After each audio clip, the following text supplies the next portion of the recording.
Bom dia, tudo bem com você? Nós vamos continuar a nossa série de devocionais com os personagens da Bíblia. E eu quero ler com você hoje o texto que está lá em Gênesis, no capítulo de número 41, a partir do versículo 37. Vamos falar sobre José, falar mais um pouquinho sobre a vida dele.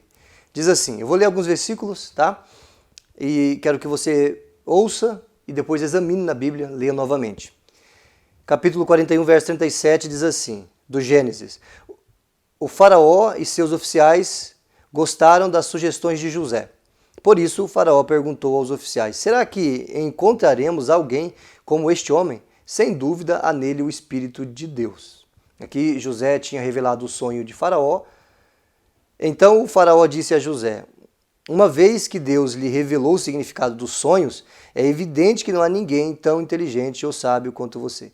E ficará encarregado da minha corte, e todo o meu povo obedecerá às suas ordens. Apenas eu, que ocupo o trono, terei uma posição superior à sua. O faraó acrescentou: eu o coloco oficialmente no comando de toda a terra do Egito. Então o faraó tirou do dedo o seu anel com o selo real e o pôs no dedo de José. Mandou vesti-lo com roupas de linho fino e pôs uma corrente de ouro em seu pescoço. E o texto continua. Também o fez andar na carruagem reservada para quem era segundo no poder. E por onde José passava, gritava-se a ordem: ajoelhem-se. Assim, o faraó colocou José no comando de todo o Egito. Ele disse: eu sou o faraó, mas ninguém levantará a mão ou o pé em toda a terra do Egito sem a sua permissão. O faraó deu a José um nome egípcio: Azafenate Paneia. Azafenate Paneia. Olha que interessante. Eu vou lhe dar o significado desse nome. Aí o texto continua e já termina. Também lhe deu uma mulher que se chama Azenate. Ela era filha de Potífera, sacerdote de On. Assim José recebeu autoridade sobre todo o Egito. Tinha 30 anos quando começou a servir na corte do faraó, o rei do Egito. Depois de sair da presença do faraó, José foi inspecionar toda a terra do Egito. Você conhece a história? José ele era invejado pelos seus irmãos. Nos devocionais passados eu falei sobre isso. E ele foi vendido pelos seus irmãos, virou escravo, sofreu lá no Egito. E depois ele acabou sendo preso, acusado de algo que ele não tinha cometido. E lá na prisão algumas coisas aconteceram. E ele foi chamado, depois de algum tempo preso, para revelar o sonho que Faraó havia tido. Ele revelou o sonho do Faraó. E o faraó percebeu que não havia ninguém tão preparado quanto ele para resolver o problema que o Egito passaria. Haveria 7 anos de muita bonança, eles iriam colher muito, mas depois viriam 7 anos de muita seca e escassez. Então José ele foi contratado, vamos dizer assim, ou promovido pelo faraó para se tornar o governador do Egito e organizar alguma estratégia para estocar alimento para esses 7 anos.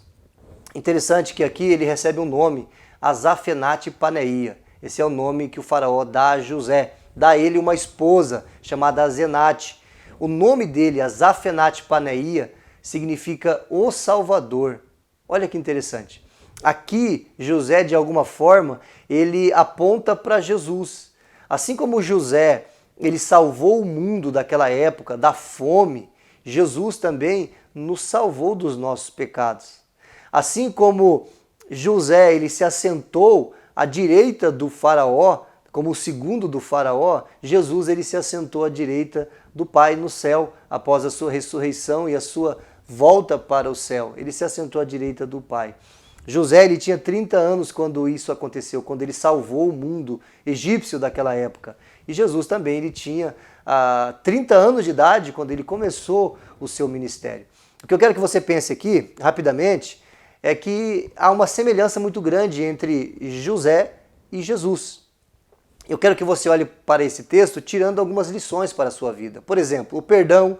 José perdoou seus irmãos, né, como Jesus perdoou os nossos pecados.